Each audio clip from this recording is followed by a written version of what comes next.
Hola queridos, queridas, espero que se encuentren muy bien en sus casas o en el lugar donde se encuentren. Mi nombre es Joel Castellano, yo soy fonoaudiólogo de profesión, actualmente dedicado a la investigación en salud como epidemiólogo. Tengo un MBA en Dirección y Gestión en Salud y estoy terminando mi tesis en epidemiología.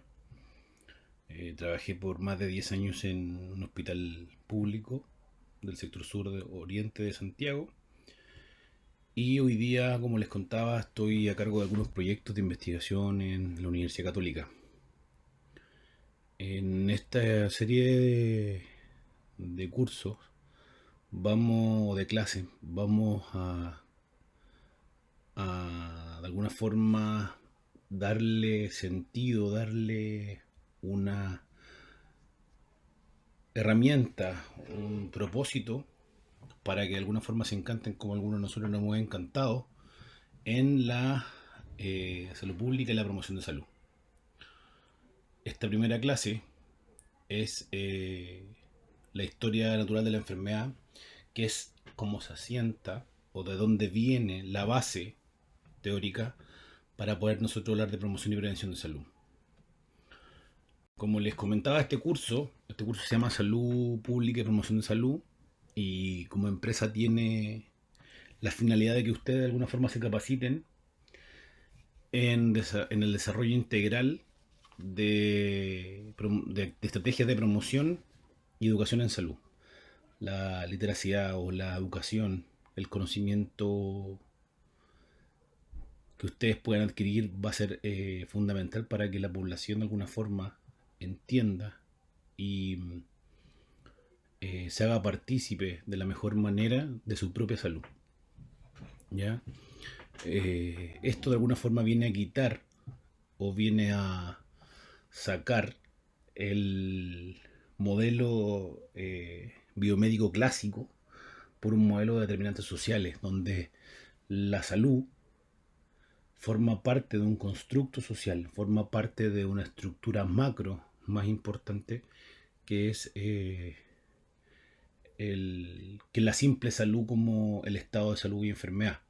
Pero de alguna forma, aún así, para poder entenderlo, tenemos que conocer cómo funciona esta enfermedad, cómo funciona el proceso propio de la enfermedad, para así poder de alguna forma o poder tener claro o encauzar las distintas actividades de promoción y prevención de salud. El año 2013, en su campaña presidencial, Michelle Bachelet plantea lo siguiente. Chile está cruzando por numerosas desigualdades, que son una traba para que las personas crezcan y se desarrollen, y también para que el país aproveche todo su potencial y talento.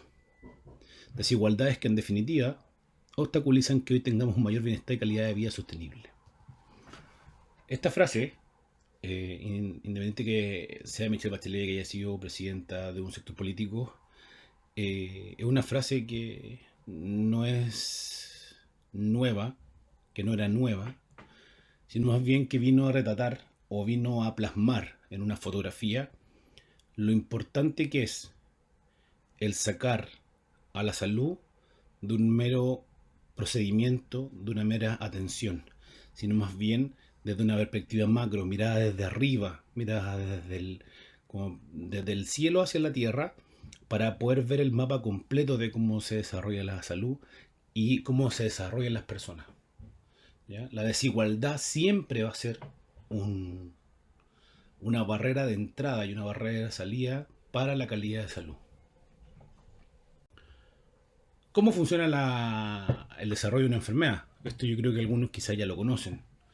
Existen tres periodos clásicos donde se desarrolla o se convive la enfermedad. Existe un periodo prepatogénico, un periodo patogénico donde claramente esta enfermedad ya está presente, donde tenemos un periodo asintomático y un periodo clínico, y un periodo final donde genera claramente, depende de la patología en la que estemos inmersos o la que estemos analizando, una incapacidad o una muerte. Y en función de esa misma, de estos mismos tres niveles, tenemos las distintas prevenciones que podemos nosotros de alguna forma atacar. ¿Ya? eh, tenemos la prevención primaria, que va a estar directa y exclusivamente asociada a los factores de riesgo y protectores. Una prevención secundaria que va a estar en el al alero de la búsqueda de la detección precoz y del tratamiento, cuando ya tenemos una enfermedad presente, de qué manera somos capaces, por ejemplo, incipientemente de detectar un cáncer, de manera de detectar, por ejemplo, una hipoacusia, cómo evitar que eso se propague en el tiempo de una manera que nos pueda llevar hacia la muerte o poder mantenerla o que retroceda o se vaya. Y por último, la prevención terciaria, cuando ya esta patología se vuelve algo concomitante con el ser humano y tiene que vivir con ella, donde tenemos, por ejemplo, los cuidados paliativos, rehabilitación, pero rehabilitación no es la búsqueda de mejora, sino más que nada mantención de algunas habilidades. Como les decía yo, la historia natural se divide en dos grandes procesos: la génesis o el periodo prepatogénico y el periodo patogénico. Postpatogénico viene, como le vamos a volver, a lo que nosotros hablábamos anteriormente, que tiene que ver con eh, la incapacidad. ¿Ya? Lo ideal es que justamente esta enfermedad no nos permita llegar a la incapacidad, por ejemplo. ¿Ya? Que la idea es que no tengamos que estar siempre pensando en eso. El periodo prepatogénico se caracteriza porque el organismo se encuentra en equilibrio, está en interacción con el agente causal, o sea, de alguna forma, este equilibrio, este organismo que está en equilibrio, está en interacción con este agente que causa la enfermedad, con este huésped y el ambiente, y genera una triada ecológica o epidemiológica. La pérdida del equilibrio solo se presenta por una multicausalidad. De alguna forma tiene que haber una alteración propia del agente con el huésped, con esta persona que le cae o que ingresa este bicho, y de alguna forma que el ambiente permita que este bicho o este agente crezca o se desarrolle dentro de este huésped. En la triada epidemiológica, como les contaba, existe el huésped, que es quien es cualquier ser vivo que permite el alojamiento, subsistencia y desarrollo de un agente causal de enfermedad. Por eso les decía anteriormente que es muy importante que de alguna forma este virus rompa esta triada para que, para que todos los componentes actúen en desinergia o en una sinergia negativa, a fin de generar justamente que corrompa esta triada y tengamos una alteración del proceso de desarrollo normal y tengamos una enfermedad presente. Características del huésped para mantener el equilibrio: una estructura genética, una raza, una edad, el sexo, por ejemplo, que ciertas patologías sean más en hombres que en mujeres, en razas negras que en otro tipo de razas, en latinos, en ingleses, en cierta edad los adultos mayores son más propensos a, etcétera. Eh, si tú tienes una genética más fuerte, como se dice, o tienes algunos genes que permiten de alguna forma mantener tu salud erguida y clara para poder desarrollarse, claramente va a generar o va a permitir que este bicho o esta gente no ingrese. Tu integridad atomofuncional, ¿sí? De alguna forma, si tu hígado, por ejemplo, está funcionando adecuadamente y no ha sido corrompido por a veces motivo, tanto variables genéticas como el consumo de alcohol, voy a poner un ejemplo, no voy a acelerar o no voy a propiciar un lugar adecuado para que este agente genere interacción negativa en el huésped. Los agentes pueden ser muchos, ¿ya?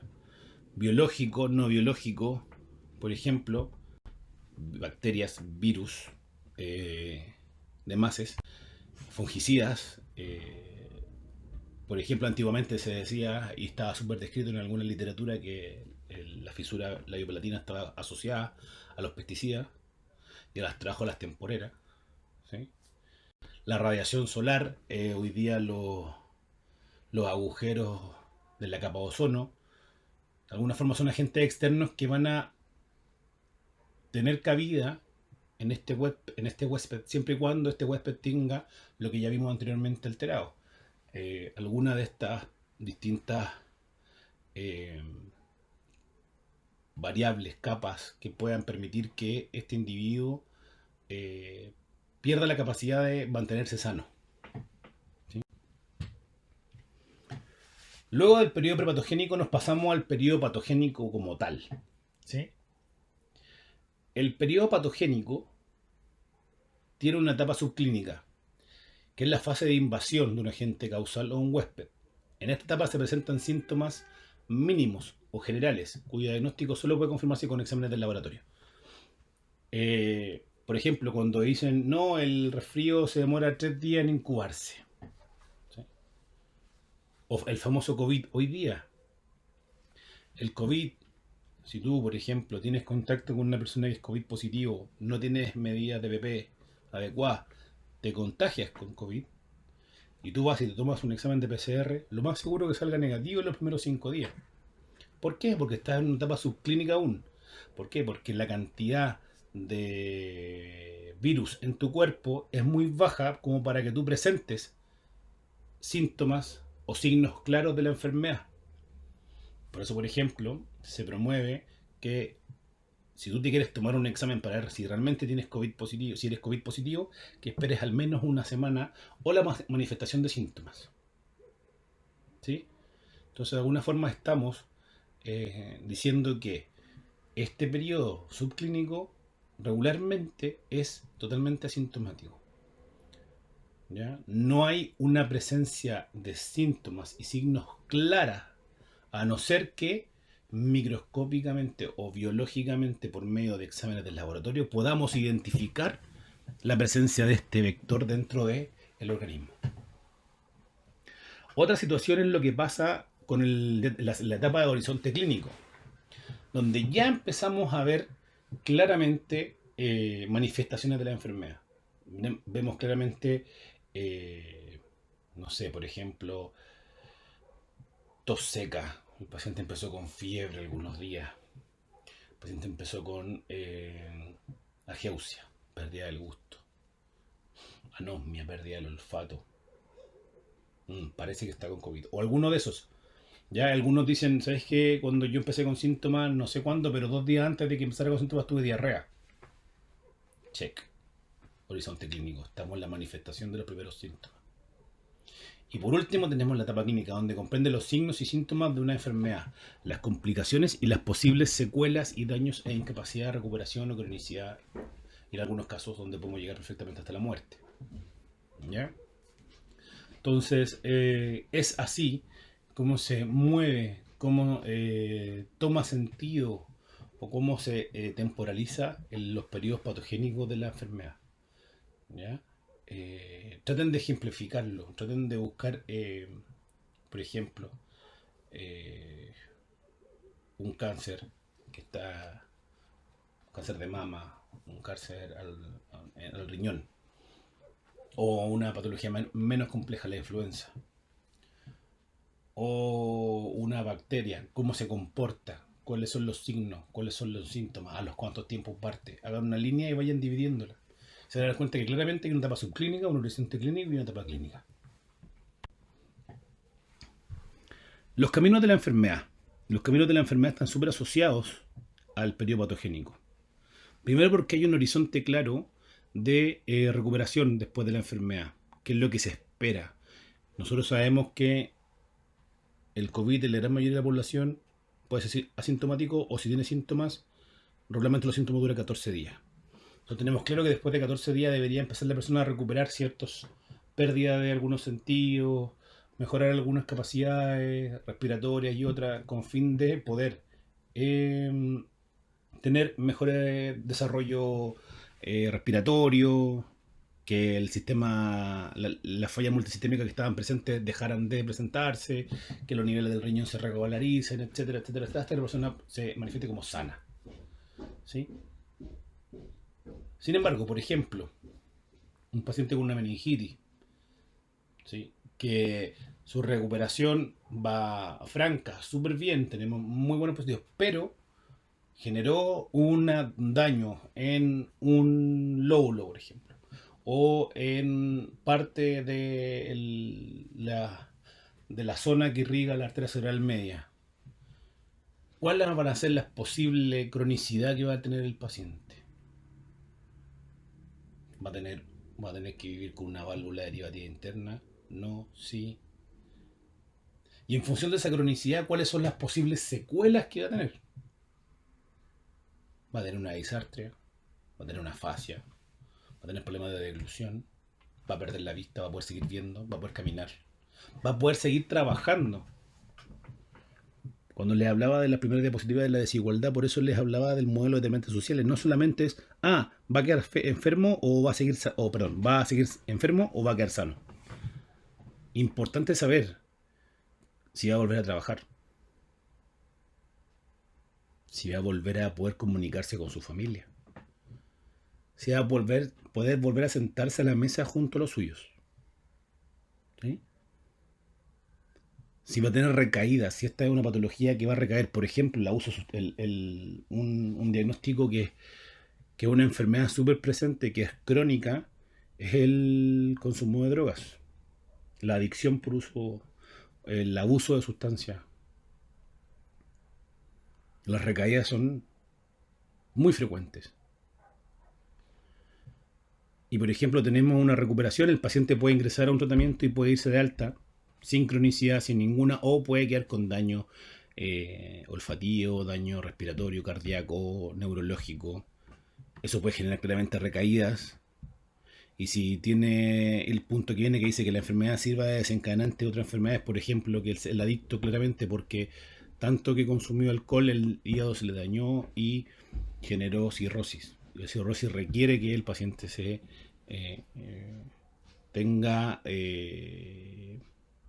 diálisis porque también afectó otros sistemas. O si el paciente está con toda la capacidad de rehacer su vida, ver la forma de que se le trasplante un hígado. O cuando ya no hay mucho más que hacer, ver la forma de que él tenga una muerte lo más digna posible y tenga un mejor vivir en su último tiempo. ¿Sí? Entonces, de alguna forma, este camino de cómo se desarrolla la enfermedad nos va a dar luces claras de cómo intervenir y en qué momento intervenir. ¿Sí? Como el famoso dicho, más vale prevenir que curar. Y por eso nosotros hablamos de los niveles de prevención. No es lo mismo hablar de prevención. Antiguamente la prevención siempre dice, no, es que hay que evitar qué.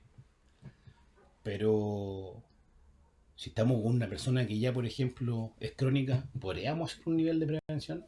¿Se podrá hacer algo? Vamos viendo.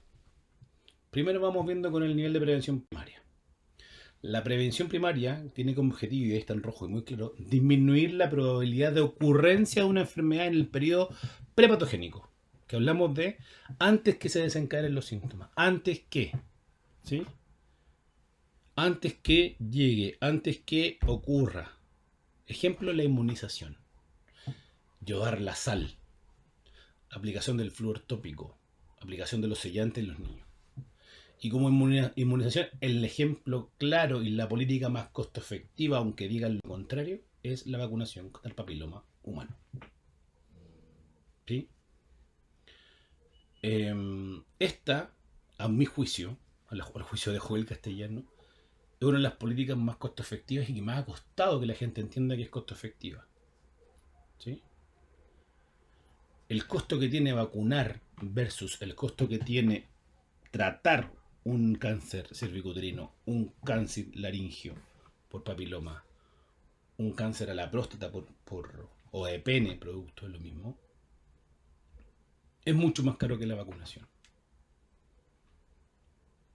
Pero en resumidas cuentas lo que estamos haciendo, lo que estamos hablando de la prevención primaria, lo que estamos justamente tratando de evitar es que ocurra, que aparezca. O sea que podemos evitar que si vacunamos a 10 y estos tienen relaciones con los que no están vacunados, estos 10 no se contagian. Entonces de alguna forma vamos frenando que estos 10 que están vacunados, que tenían riesgo de contagiarse con los 10 que no estaban vacunados, contagien a otros 10 y así sucesivamente. ¿ya? Este efecto rebaño para reducir el riesgo de contagio eh, lo permite la inmunización, y eso es prevención primaria. Otro ejemplo, ya aquí me metí un poquito más en los ejemplos fonobiológicos, que es lo mío. Por ejemplo, se recomiendan los programas de control de ruido y uso de protección auditiva para la prevención de la hipoacusia. ¿Sí? O sea, a más ruido, más es la probabilidad de perder la audición. ¿Sí? Eso no creo que sea algo nuevo para ustedes, pero es importante hacer el comentario y hacer la aclaración. Eh, no todos los trabajadores expuestos a ruido tienen medidas de protección auditiva. Por ejemplo, ustedes ven a los choferes de las micro o los choferes del metro usar protectores auditivos. Yo creo que quizás con los dedos de una mano. ¿Sí?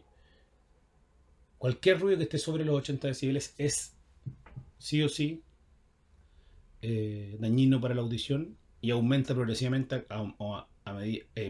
aumenta exponencialmente a medida que aumenta un decibel. Entonces tenemos de alguna forma que prevenirlo. Lo mismo, la diabetes y sus factores de riesgo para prevenir la aparición de la hipoacusia. Está súper estudiado que la diabetes eh, es un factor de riesgo para la hipoacusia. Entonces, si nosotros evitamos que las personas tengan diabetes durante su vida, vamos a evitar, ojo, o a prevenir, mejor dicho, o vamos a disminuir la ocurrencia poblacional de hipoacusia. Entonces nosotros podríamos pensar irnos un poquito más atrás.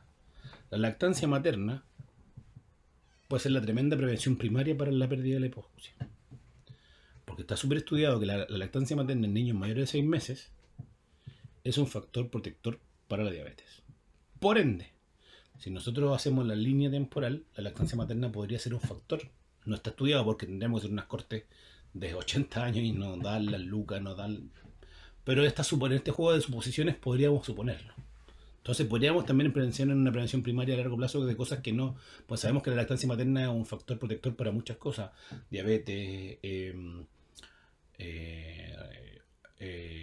diabetes, diabetes y diabetes, no, pero diabetes, hipertensión arterial en el adulto, riesgos ¿cómo se llama?, de prevención de alteraciones gastrointestinales, ¿sí?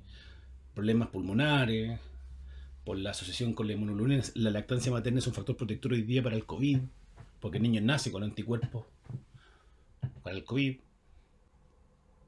O sea, mucho. Entonces aquí también estamos hablando de una prevención primaria. Control de los pacientes con enfermedad cardiovascular y evitar el riesgo de tabaquismo para prevenir la pérdida de la audición.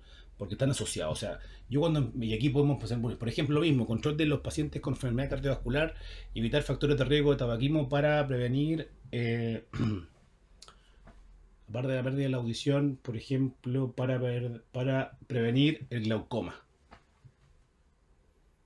¿Sí? Para prevenir cáncer pulmonar. ¿Sí? Para prevenir la isquemia cardíaca. ¿Sí? Entonces eso es muy importante. Bueno, lo que les contaba, aquí hay un ejemplo de un artículo en Plus One donde se ve la función de la angina y de la diabetes en la pérdida de la audición, donde vemos que la diabetes es casi 3 veces más la probabilidad de riesgo de presentar pérdida auditiva versus el no tener diabetes. Versus, por ejemplo, la edad, que a medida que avanza la edad es 1.1, la hipertensión 1.7, pero vean lo significativo. Estamos hablando de que en un modelo univariado tenemos casi 300 veces más chances de riesgo de presentar pérdida de la audición teniendo diabetes. No es menor, para nada. Lo mismo ocurre cuando evaluamos el consumo de cigarrillo, el ser consumidor de cigarrillos pasivo, el consumidor de alcohol, para la asociación. El alcohol, cuando tú eres un alcohólico, no es tanto, por ejemplo, como cuando tú eres un pasivo consumidor. Por ejemplo, si los niños que están expuestos a espacios con fumadores activos tienen 1,28 riesgo de presentar pérdida de la audición en la etapa adulta, solo por el hecho de que sus padres fumen cerca de él o estén en un ambiente de fumadores. Así que los que fuman traten de no fumar cerca de sus niños o evitar el tipo o esta práctica. Ahí estamos, ¿qué estamos haciendo? Estamos diciendo prevención primaria, evitar de que ocurra a largo plazo una patología. Que ¿cuál es esta patología? La pérdida de la audición. Entonces, ¿qué estamos diciendo? Tenemos claro que, que un niño esté expuesto al humo de cigarrillo tiene 1,28 chances más que un niño que no está expuesto al humo de cigarrillo de presentar sordera o hipoacusia a largo plazo o pérdida de la audición a largo plazo. ¿Qué pasa, por ejemplo, con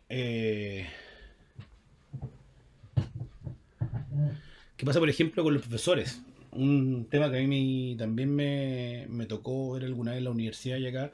¿Qué pasa con la calidad de vida de los profesores después de trabajar y de su vida laboral si se les hace educación vocal?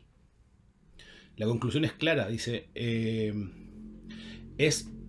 tiene un impacto positivo en la calidad de vida del profesor si yo a ese profesor lo educo previo a exponerse sin habilidades vocales a salas grandes con muchos niños, donde nos topamos con que este profe queda difónico, después de difonía genera golpes glóticos fuertes que le generan nódulos y a la larga pueden generar muchos problemas y inasistencia, licencia, enfermedad profesional, etcétera, con lo que nos encontramos y nos vemos inmersos habitualmente. No es algo poco frecuente. Nos encontramos con que es necesario atacarlo antes. Por eso hablamos de prevención primaria, porque lo ideal es que estos profesores sean entrenados antes, ¿ya? En la etapa infantil. Por eso, por ejemplo, un programa que se intentó y que tiene fuerte y que es de promoción de salud, pero también tiene algo de prevención primaria, son estos programas como el Elegir Sano, la vida saludable. De alguna forma lo que buscan es evitar de que el niño que se alimenta mal, con las tasas de obesidad que tenemos hoy día, pueda a largo plazo no presentar patología respiratoria, diabetes, hipertensión, y que eso no generen comorbilidades más complejas, accidentes cerebrovasculares, pérdida de extremidades u otros. ¿Sí?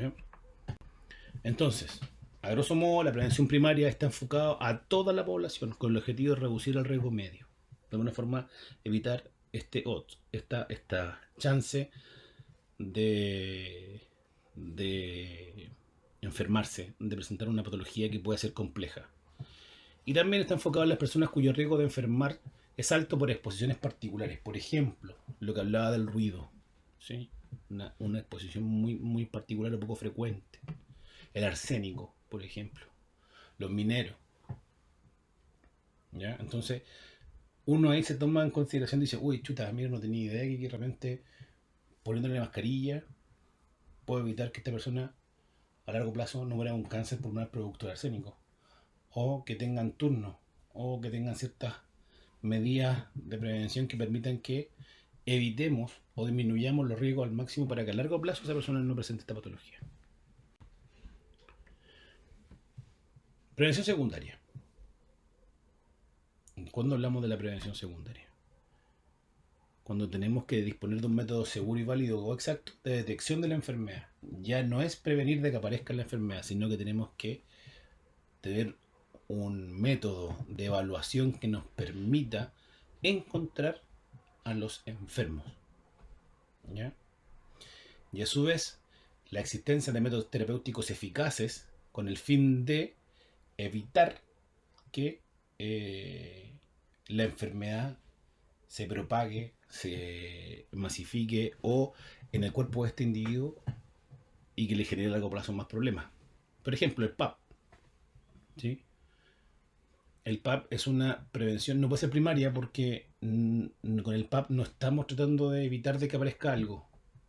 O sea, si la persona no tiene cáncer o no tiene virus del papiloma uno le va a decir, oh, qué bueno, siga así con sus conductas, y ahí podríamos trabajar en otras prevenciones. Por eso queremos evitar, usted que está sana, queremos evitar que a largo plazo presente una patología. Hagamos prevención primaria, pongamos, no sé, educación sexual u otras. Pero aquí en el PAP nosotros queremos descubrir, queremos encontrar o detectar si es que existe, por ejemplo, un cáncer cervicuterino, un cáncer de cuello de útero. Queremos ya actuar de la forma más rápida frente a una enfermedad que puede estar presente ya en el individuo. El famoso EMPA, el examen de medicina preventiva del adulto, donde también queremos ver cómo están los niveles básicos del organismo para ver si es que hay que actuar de una manera más ruda frente a ciertas cosas que están alterando al paciente. Por ejemplo, también ocurre con las pruebas de recién nacido de la TSH tiroidia, ya con la hormona estimulante tiroidea, para ver si es que, por ejemplo, estamos en presencia de alteraciones importantes que pueden ser prevenidas desde chicos. ¿Cuánta mujer a los 12, ya pasado mucho tiempo, que pensaron que era obesa, por ejemplo, porque comía mal, etcétera, y la niña hace dieta y no pasa nada, se le hace un examen de tiroides y se le encuentra que tenía, por ejemplo, hipotiroidismo? Con que se podría haber evitado perfectamente si este examen se hace. No estoy diciendo que no se haga, pero muchas veces no es lo tan minucioso como dice ser. ¿Sí? Eh, Les voy a contar una anécdota totalmente personal. Mi sobrino tiene 4 años y al nacer se demoraron en tomarle la bilis. Se tomaba a los 24, se tomaron a las 36 horas creo, no me recuerdo muy bien, pero bastantes horas pasadas. Y le marcó 26. Lo normal es bajo 6, bajo 7. Y si no apuramos nosotros el resultado del examen, no hacemos alguna forma de presión, mi hermano se lo ha llevado a mi sobrino a la casa y esta hiperbilis se habrá masificado en el cuerpo. Después de una semana habrá sido irreversible y mi sobrino quizá habrá quedado con pérdida de los sentidos u otro daño peor. Entonces es importantísimo, esa es una prevención secundaria clara. Este examen se hace inmediatamente para detectar que no exista un nivel alto de bilis y tenemos al momento de hacer el examen claro cuál es el protocolo a hacer. Fototerapia doble, eh, aumento de la lactancia materna o en el peor de los casos fórmula para que de alguna forma esto se vaya regulando. Los niños se pelan y se le ponen estos cubículos azules con calor y con fototerapia. También el screening universal, el tamizaje para evaluar la pérdida de la audición o la posible pérdida de la audición en los recién nacidos. Nosotros estamos haciendo prevención secundaria en el momento de que le tomamos ese examen al niño. ¿Por qué? Porque ese niño puede venir con una pérdida auditiva y si viene con una pérdida auditiva tenemos el mejor tratamiento terapéutico anticipado. Está súper estudiado que entre antes cualquier patología cerrada tiene mejor pronóstico a largo plazo. ¿Sí? Entonces, Hoy día en Chile es para niños menores de 32 semanas o bajo peso, o con menos peso bajo 1,5 kg. Lo ideal sería que fuera para todos. Está en proceso, se está estudiando esto importantemente y tiene muchos beneficios. Por ejemplo, el tamizaje auditivo oportunista y el tamizaje auditivo selectivo son insuficientes en la detección de la hipoacusia congénita. ¿Sí? Aproximadamente el 50% de los niños con hipoacusia congénita no presentan factores de riesgo identificables. Entonces, la implementación de un programa de tamizaje auditivo universal, que es lo que le decía yo que era la falencia que tenía, permite el diagnóstico o inicio de terapias de edades significativamente más tempranas. O sea, si yo le hago a todos un tamizaje, no necesariamente a estos, porque realmente puede venir un niño que nació de término, pero por ese motivo el conducto auditivo interno no se le desarrolló bien o este caracolosio no está bien desarrollado y tiene una pérdida auditiva, requiere quizá de una cirugía temprana o de rehabilitación por medio de implante coclear o de audífono. ¿Sí? Y esto va a tener claro beneficio en que un niño va a tener un mejor desarrollo intelectual, un mejor desarrollo de su habilidad de lectoescritura y por ende va a poder estar en la sociedad sin una brecha por el solo hecho de haber nacido con una pérdida de la audición.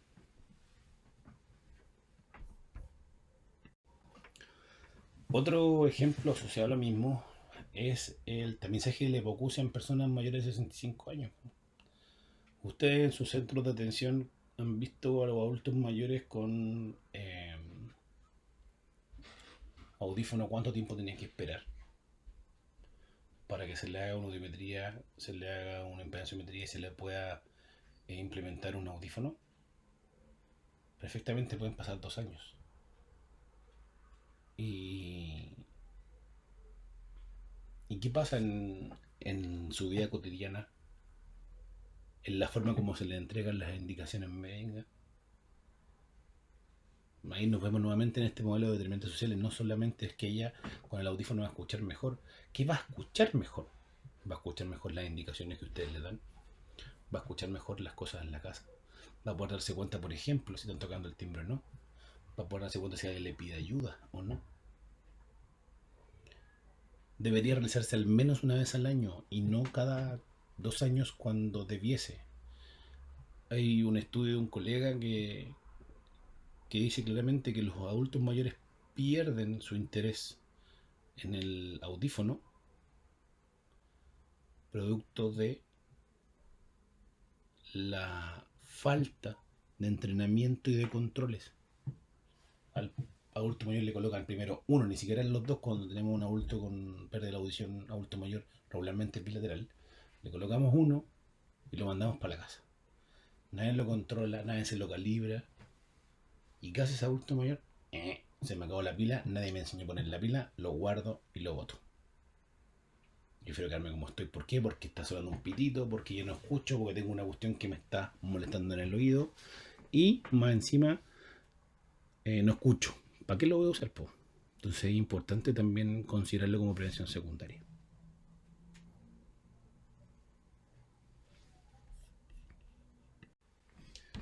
Cualquier screening que nos permita identificar una enfermedad incipiente o ya presente es prevención secundaria. Por ejemplo, este artículo que habla de un screening interactivo para evaluar o poder diagnosticar un trastorno del espectro autista en toddler, que los toddlers se describen como estos niños que están entre el año y los 3 años, que están en una explosión neuronal y sináptica gigantesca, y que de alguna forma son estos niños que están recién caminando y explorando el mundo, porque regularmente ustedes saben o lo han visto en su sala de estimulación o otros centros, el autismo ante los 2 años es re complejo que existan especialistas y que puedan evaluar conducta. Hoy día cada día es más temprano, pero este era un artículo que en su momento fue muy bien visto, porque justamente eso es lo que estaba haciendo, estaba encontrando una herramienta que me estaba diciendo en etapas tempranas que un niño podía tener conductas que pueden ser similares a las de un diagnóstico de espectro autista. Entonces ya tengo claro desde los 2 años cómo intervenir y no esperar a los 6 como antiguamente se daba. 6 años, o sea, tenemos hablando de un delay de 4 años, gigante. ¿Sí? Ahora hablemos un poquito de lo que es la prevención terciaria. De alguna forma, la prevención terciaria ya viene a ser el último bloque de la prevención que ya tiene como objetivo crear intervenciones, ya no tanto tamizaje, no tanto estrategias para prevenir, sino más bien para atenuar el efecto de una enfermedad, para tratar sus secuelas y principalmente para poder rehabilitar. ¿Ya? Son medidas encaminadas a reducir secuelas y discapacidad. De alguna forma queremos que la discapacidad o las capacidades más limitadas de estos usuarios sean minimizadas para que el sufrimiento por esta pérdida de salud sirva para facilitar la adaptación de estos pacientes, de estos usuarios o estos pacientes de los cuadros incurables a estas patologías que no tienen revés. ¿Sí? Ejemplo. Un ejemplo claro es que se va a equiparar con audífonos o con implante coclear a todos los niños prematuros, hoy día lamentablemente, que presenten hipoacusia neurosensorial bilateral. También de alguna forma podemos incorporar dentro de estos programas a los niños que no son prematuros, ya, y que presentan una hipoacusia, pero el proceso es distinto. Hoy día la política está asociada a los niños que presentan prematurez, o como les contaba, eran niños menores de 1,5 kg que presentaban hipoacusia. También, por ejemplo, se recomienda, ojo, y aquí nos empezamos a entrampar un poco en las políticas de la prevención terciaria. Siempre se recomienda, ¿ah? Se sugiere implementar con audífonos a aquellos pacientes adultos mayores con hipoacusia moderada y severa. Eso no debería ser una recomendación, debería ser una obligación. Deberíamos hacernos cargo fuertemente. ¿Sí? Por ejemplo, la bomba de insulina para pacientes que ya, producto de que no logramos nada ni la prevención secundaria ni terciaria, ni primaria ni secundaria, ingresan a un... perdón, más que ingresan, son diagnosticados con una diabetes irreversible, que tengan acceso, por ejemplo, a bombas de insulina. Pacientes con un cáncer que está encapsulado a tratamientos rápidos y curativos, o pacientes que tienen ramificaciones a cuidados paliativos. ¿Ya? Hoy día existen algunos programas, pero no siempre son insuficientes. Hoy día las políticas de prevención no están del todo desarrolladas, y es lo que tenemos todavía como tarea pendiente. Este diapositiva lo estoy escogiendo para que se empiecen a dar cuenta de que vamos a empezar a cambiar un poquito la conversación y nos vamos a ir hacia otro lugar. Si se dan cuenta, los medios de comunicación están hablando de distintas cosas. Mineros con sobrepeso reclaman falta de apoyo para retornar faenas. Las colaciones son bebidas y dulces. Ahí es donde nos empezamos a enfocar un poquito en este macro escenario, que no solamente podemos lograr cosas, o no solamente vamos a poder lograr cosas con prevención, sino que requerimos, parece que una patita de algo más. ¿Sí? O también podemos, si ustedes se dan cuenta, y lo dejo como tarea a ustedes que puedan hacer esta línea de distintas prevenciones en estos distintos títulos. Por ejemplo, dirigentes sociales en la colación son bebida dulce. ¿Cuál va a ser la consecuencia? ¿Qué medida de prevención primaria podría ser? ¿Qué medida de prevención secundaria? Y si esos trabajadores siguen, ¿cuál sería el desenlace y la posible prevención terciaria? Y también, como les decía, como estamos hablando de que nos podría faltar una patita o algo, entramos de lleno al otro término de la clase de hoy día, que es la promoción de salud. ¿Ya? Entonces la pregunta de Perogrullo es: ¿qué entendemos por promoción de salud? ¿No es cierto? La OMS define la promoción de salud como este proceso que permite a las personas incrementar el control sobre su salud para mejorarla. Aquí incorporamos un nuevo elemento en la discusión, que es el propio sujeto, el propio usuario. Antiguamente nosotros, cuando hablamos de prevención, trabajamos sobre la enfermedad y sobre el sujeto que está enfermo o que va a estar enfermo, ¿sí? Sin mediar en lo que realmente él puede pensar, puede actuar o puede hacer del punto de vista de comunidad para fortalecer o mejorar su salud.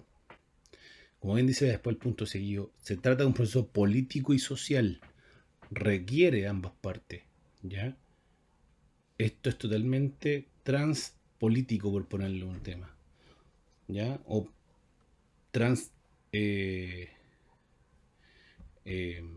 estamental, que los estamentos que conforman la salud no necesariamente estén del todo, que estén del todo unificados para fortalecer las capacidades y habilidades de los sujetos a fin de lograr un mayor control de los determinantes de salud, como bien les comentaba, y modificar las condiciones sociales y económicas y ambientales. Ojo, no solamente que la persona, por ejemplo, que está con dolor, le demos paracetamol. Un ejemplo clásico, por ejemplo, un niño que está con neumonía, por VRS, por ejemplo, cae hospitalizado, sale del hospital, pero si en su casa no tiene techo su casa, o se llueve, o adentro calientan en la casa con un tambor con madera, hay mucho humo, ¿cuál es la probabilidad o el aumento del riesgo de que ese niño recaiga producto de esto? Altísima. ¿Por qué? Porque no estamos mirando con el prisma social la salud, simplemente biomédico, donde ahí tenemos que hacer el cambio. Tenemos que modificar no solamente las condiciones, y lamentablemente nosotros no somos Farca ni somos Luxis para poder decir que le vamos a comprar a todos casas, no. Pero desde nuestra vereda, desde nuestro puesto, podemos de alguna forma generar pequeñas estrategias, como lo comentábamos antes, que la promoción está ligado, o sea, no son entes diferentes entre la promoción y la prevención para que trabajen al unísono y generen cambios en la sociedad. Bueno, para poder hablar de promoción de salud hay que hablar un poquito del contexto histórico. ¿Ya? Cuando en el 45 la Carta de San Francisco crea la ONU como una asociación de gobierno global que facilita la cooperación en asuntos como el derecho internacional, la paz y la seguridad internacional, el desarrollo económico y social. Y aquí los últimos fundamental, los asuntos humanitarios y los derechos humanos. ¿Ya? Y ahí viene en la Declaración Universal de los Derechos Humanos, como hito inicial y documento mater, dice, inspira el desarrollo de las políticas públicas en salud con un fuerte enfoque en el derecho. ¿Ya? No olvidamos un poco del deber, es importante el deber, porque el deber hace mella en que la persona también tiene que cuidarse. La persona también tiene que estar totalmente convencida de que es parte importante del propio proceso terapéutico o de salud del mismo. ¿Sí?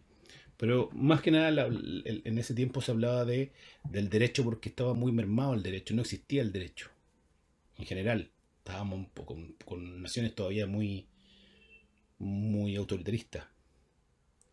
Entonces, de alguna forma estas naciones se comprometen a trabajar en este derecho, en dar cumplimiento a estos derechos sociales y de humanos, y entre ellos claramente la salud, mejorar las políticas públicas en salud.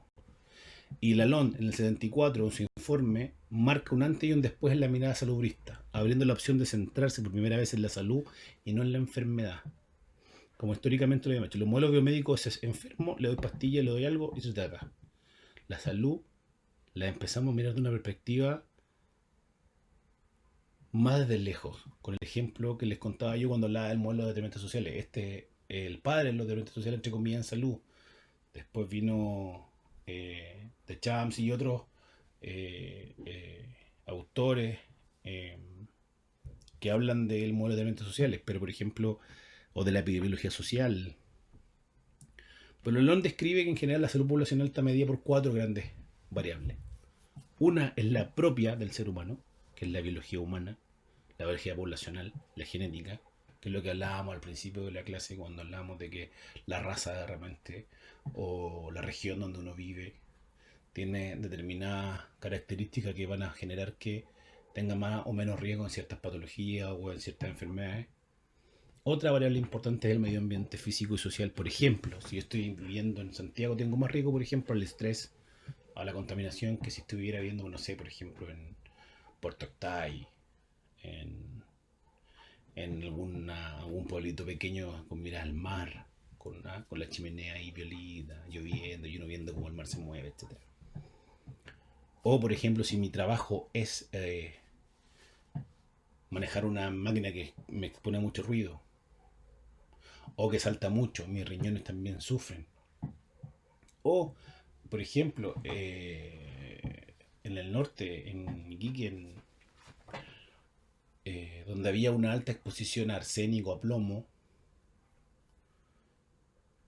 esos niños a largo plazo van a tener un largo camino con patología compleja, que muchas veces no se visualizan principalmente en el inicio, sino que vamos viendo que de alguna forma no solamente la biología se va a hacer cargo de presentar una enfermedad, sino más bien que le estamos incorporando factores de riesgo o le estamos incorporando agresores a la salud de las personas solo por el hecho de vivir en ese sector.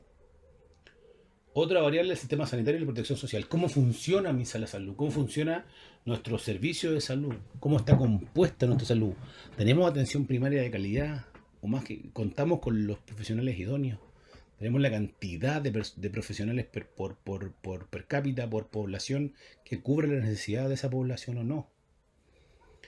Y otra conducta que está justamente, se dan cuenta, en la misma línea de la biología humana es la conducta y estilos de vida, el sedentarismo. La obesidad están asociados a conducta y estilo de vida. ¿sí? Y eso va a mermar, y eso, o no, toda esta, la suma de estas cuatro es la salud poblacional. Aquí fíjense en el año 76, en Estados Unidos se dieron cuenta de que estaban haciendo lo pésimo, de que era una barbarie, entre comillas, su modelo. Porque aquí estamos analizando los cuatro elementos que planteaba Lalonde en el 74 y los comparan en el 76 para analizar cómo era el gasto de salud en el modelo de gasto de salud en Estados Unidos. Se dan cuenta, el 90% del gasto de salud estaba asociado a los sistemas de cuidado. Y los sistemas de cuidado solo proporcionaban el 11% de la reducción de la mortalidad en salud en Estados Unidos. Versus que para los estilos de vida, que era el mayor porcentaje de reducción, si nosotros trabajábamos sobre los estilos de vida, reducíamos un 43% la mortalidad, teníamos solo como un 1.5% de ingreso o de gasto fiscal. ¿Sí? Con esto quiero decir que este fue un gran batatazo, por ponerle así, a la lógica de cómo se hacían los procesos de atención y cómo nos empezamos a dar cuenta de que parece que no toda la pata tiene que estar puesta en el hospital o cuando llega el paciente ya enfermo, sino que parece que hay que trabajar cosas antes. Y ahí es donde nosotros eh, conversamos o hacemos hincapié en lo que ya hemos visto: prevención, promoción. Y aparece en el 86 la famosa Carta de Ottawa, que dice que la promoción de salud consiste en proporcionar a las personas los medios necesarios para mejorar su salud y ejercer un mayor control sobre sí misma. De alguna forma, esta Carta de Ottawa plantea que para poder tener una salud de calidad tenemos que reforzar la acción comunitaria, tenemos que dotar, mediar y promover actitudes y establecer políticas públicas sanas que estén en fin, que estén pensadas desde abajo de la base, no desde la cabecera. Muchas veces tenemos, y les voy a contar otra experiencia personal, a mí me gusta mucho contar historias, pero yo trabajé un tiempo en un techo para Chile y me tocó estar a cargo de un campamento.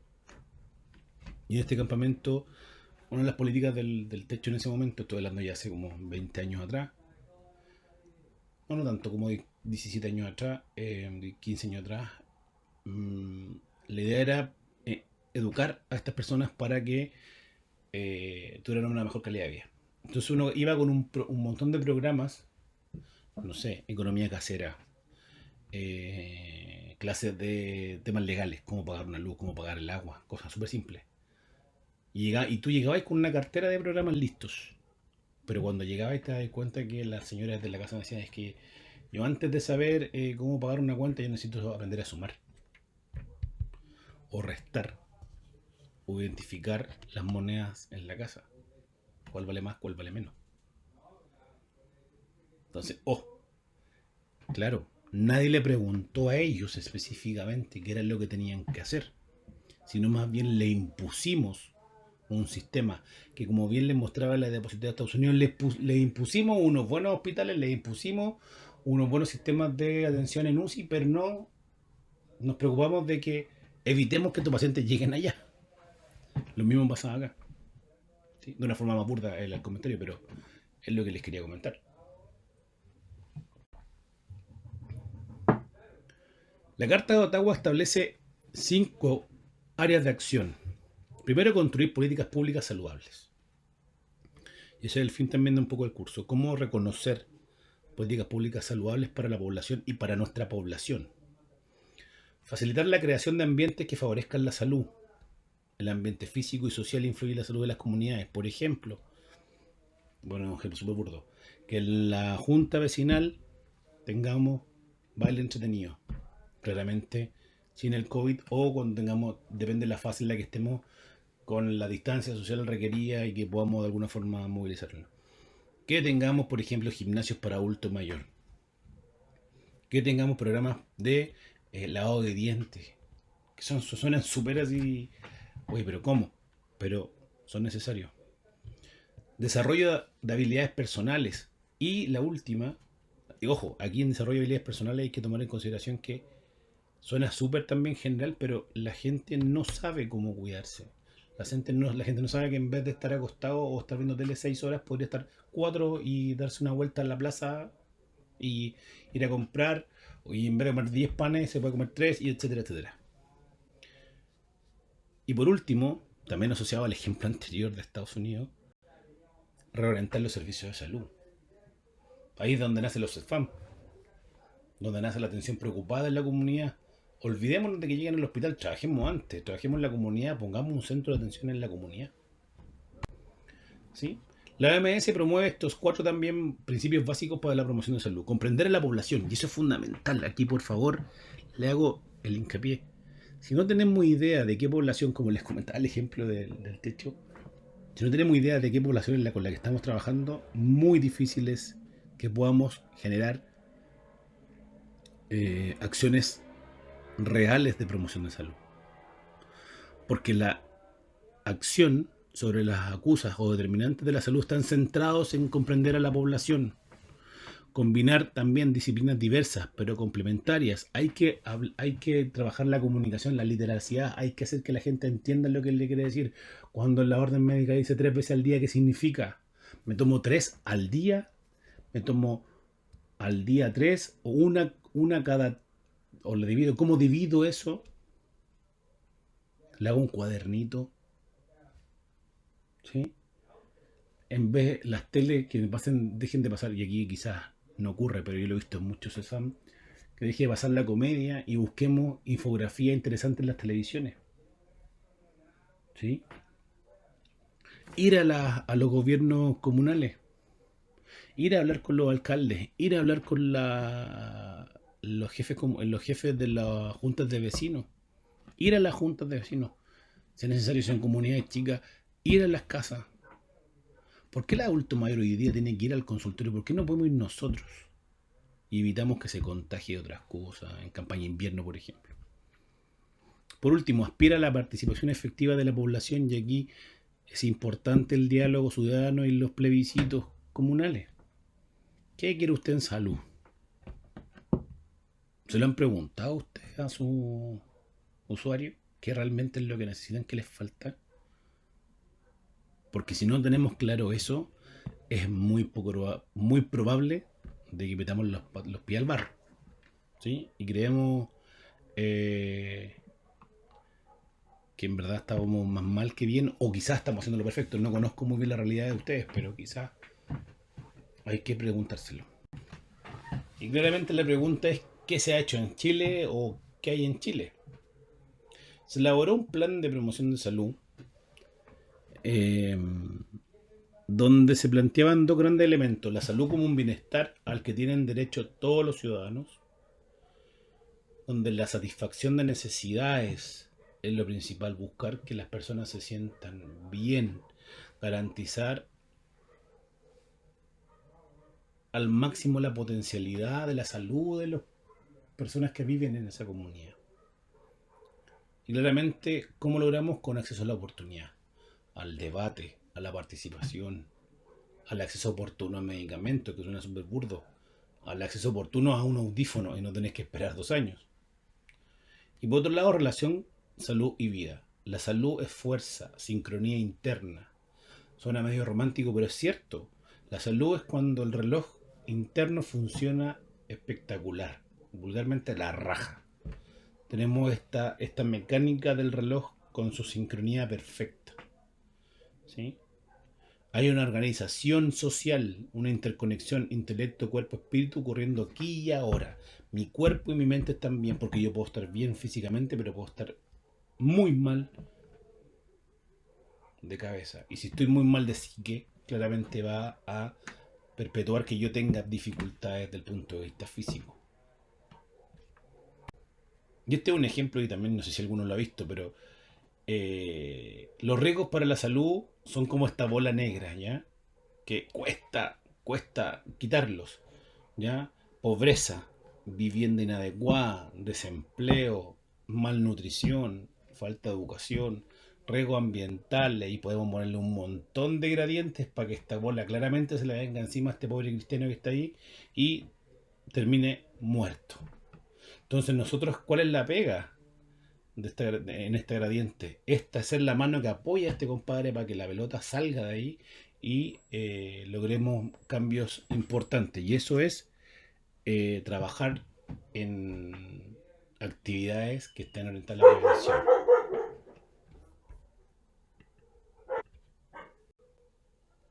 Qué importante es que las políticas de promoción sean transversales, ¿sí? Que tengan enfoque de derecho, que están asociadas al modelo de salud familiar, que ocupe intersectorialidad, que no sea, por ejemplo, solo del Ministerio de Salud, sino que también trabaje el Ministerio de Educación, el Ministerio de Desarrollo Social. Por ejemplo, en Chile Crece Contigo hubo una política intersectorial, donde tenemos los distintos ministerios trabajando por un fin último, el desarrollo óptimo de un niño hoy día menor de 9 años, para de alguna forma equiparar esta cancha, poder rayar la línea en la misma manera que todos los niños puedan desarrollarse desde el punto de vista de salud de la mejor manera. Entonces, ya, pero Joel me estuvo hablando de prevención y promoción y dónde se diferencia. Promoción. Busca modificar las condiciones de vida para que sean dignas y adecuadas. La promoción es más macro. Está asociada en modificar condiciones sociales, ¿ya? Donde los mismos individuos toman estas decisiones para que sean predominantemente propicias para la calidad de salud de la comunidad.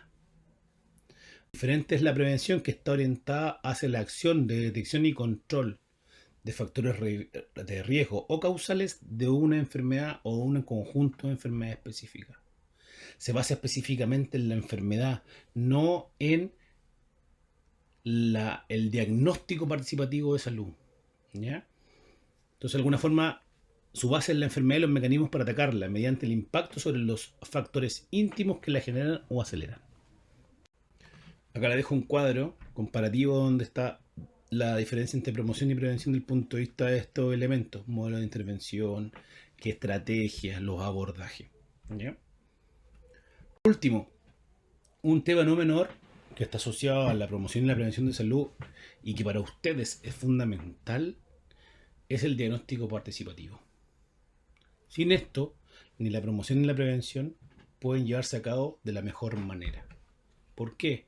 Porque el diagnóstico participativo es el espacio de reflexión y análisis de decir la situación de la comunidad barrial o local.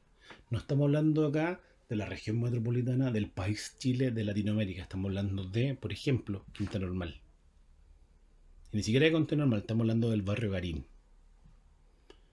¿ya? No estamos hablando de Santiago, sino estamos hablando del barrio República, que tiene necesidades propias de su sector, de su comunidad, y que en función de eso se levantan por medio de distintas estrategias estos diagnósticos.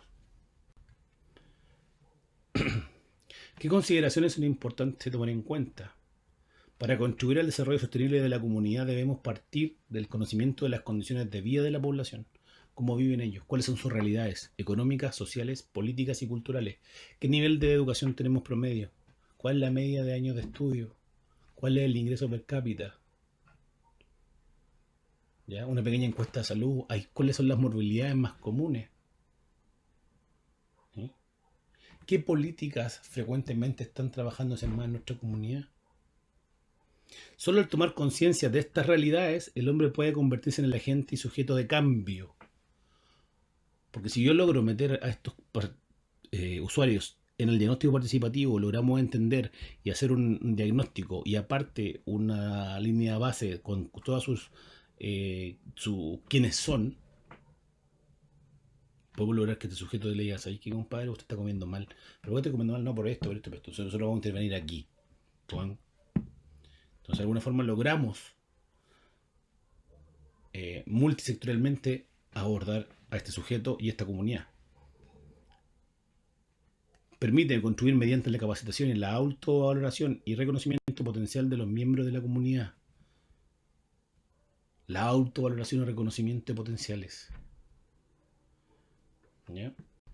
¿Qué consideraciones son importantes tener? Permite fortalecer la autogestión, la autonomía y los procesos participativos democráticos. De alguna forma le damos poder a las bases para que puedan definir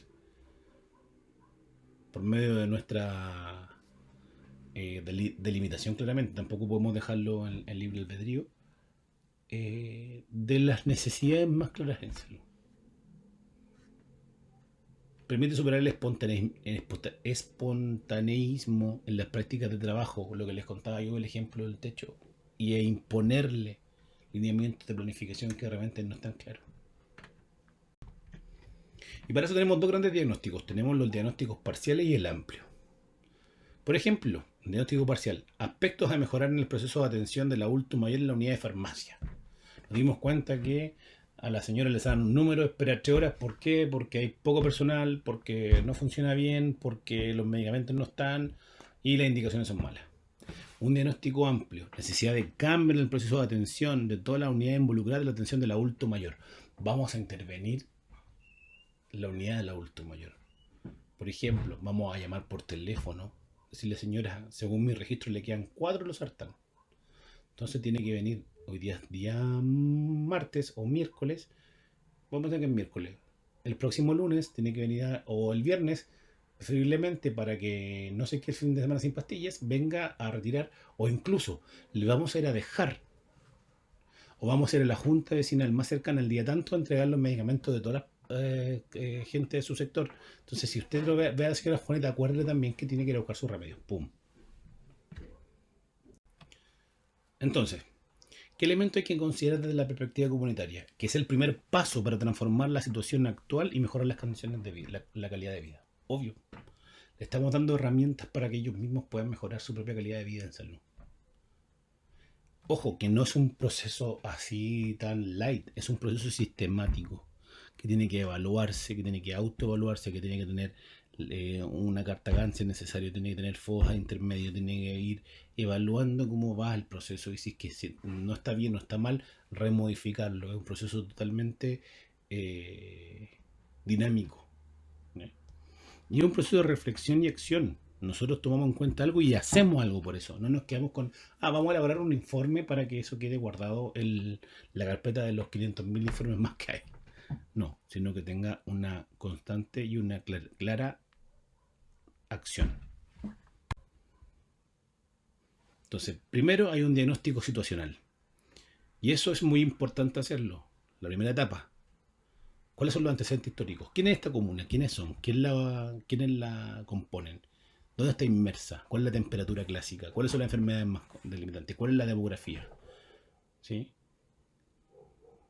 ¿Cuál es la migrancia? ¿Existe alta migración o no? ¿Quiénes más viven? ¿Los abuelos? ¿Se está cambiando los más jóvenes? ¿Quiénes enferman más? ¿Cuáles son las tasas de prevalencia, no sé, de hipertensión, de diabetes, de enfermedad respiratoria, de bronquitis, etcétera? ¿Qué tenemos de servicio de salud cercano? Contamos con un centro de salud en la misma comunidad. Tienen que caminar mucho, tienen que manejar mucho, tienen que andar mucho para llegar a un centro de salud. ¿Cuál es su atención terciaria más cercana? ¿Cómo participan? No participan, participan poco. Hay una junta de vecinos que se junta tarde mal y nunca. No han habido muchos cambios producto de ellos. Si hay, económicamente, ¿cómo están? Lo que les contaba antes. Y en función de eso, tener claro y decir, ¿sabes qué? Mi población es esta pelotita que está acá, esta pelotita que tiene todos estos cuadraditos, estos como caras que están describiendo a esta comunidad. Segunda etapa, diagnóstico participativo. Requiere un conocimiento previo, como les contaba, y acercamiento a la comunidad. Logramos tener esta fotografía de esta comunidad y nos metemos a trabajar con ella. ¿Ya? Y la idea es que logremos incorporar, por ejemplo, a la municipalidad, al consultorio, al CESFAM, al hospital. Y a la misma gente se le hace una encuesta, se le hace se hacen referencias, se hacen, ¿cómo se llama? Perdón, juntas, conversatorios. Y las respuestas se van construyendo a lo largo del proceso, considerando un trabajo con informantes claves. Entonces vamos a dejar, por ejemplo, a Juanita, que escribe bonito, a la señora tanto, que van anotando lo que salga. Y después todo eso se converge en un documento que es elaborado y entrega nociones de lo que no queremos mejorar en esta comunidad. ¿Quiénes participan en un diagnóstico participativo? Los grupos involucrados en el diagnóstico facilitador del proceso. Ustedes como centros de salud. Nosotros como centros de salud. Las instituciones y las organizaciones, la municipalidad, los centros de salud, el Estado y la gente que es las personas que aportan todas las necesidades y la realidad. Y vamos a lograr construir una realidad clara, no solamente desde la mirada desde elitista o más que elitista,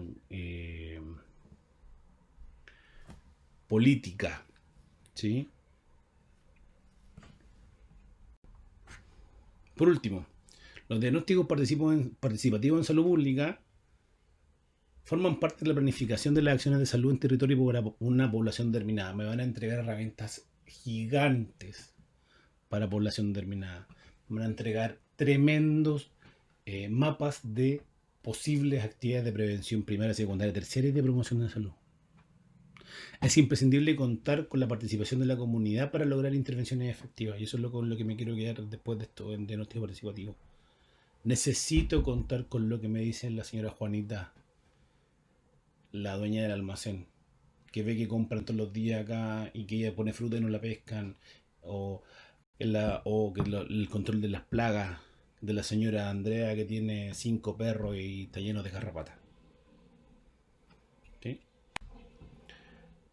Y por último, para poder terminar esta clase de hoy, eh, para poder lograr una buena estrategia de promoción de salud se requieren todos estos elementos. Una buena abogacía, un buen acompañamiento a los sujetos, intersectorialidad, participación de no solamente nosotros como salud. No miremos la salud de los sujetos, no miremos la salud de la comunidad como caballo de feria, como que nosotros solamente por ser salud somos los que estamos encargados. Hay un montón de otros elementos necesarios para que un individuo se desarrolle de la mejor manera posible. Comunicación y participación social. Incluyámoslos, hagamos lo que nos digan, lo que a lo mejor no queremos que nos digan, para poder de alguna forma mejorar la educación en salud. Así que eso. Estimado, entonces les quiero agradecer por la participación en este primer módulo. Nos estaremos viendo luego en el próximo módulo, que vamos a ahondar un poquito más en actividad y cómo desarrollar estos diagnósticos y estos programas, a fin de que ustedes puedan elaborar y puedan experienciar lo maravilloso que es trabajar la salud desde esta prisma. Cualquier duda, consulta, por favor háganmela saber. Si tienen comentarios, escríbanlo en el chat y nos estamos viendo. Que estén muy bien.